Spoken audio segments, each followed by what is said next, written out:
కేకిరింతలు లెక్క చేయకు, పళ్ళున్న చెట్టుకు అలవాటేగా. కలత చందకు చందమామకే ఏటేట చవితికి నిందలేగా.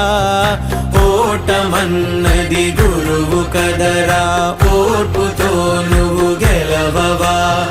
రేపుకే దిక్సూచి నిన్న రెక్కలే చుక్కానిరా.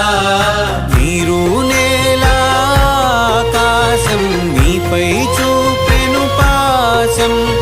దారే తప్పిన పాదాలు గాడిన పడితే సంతోషం.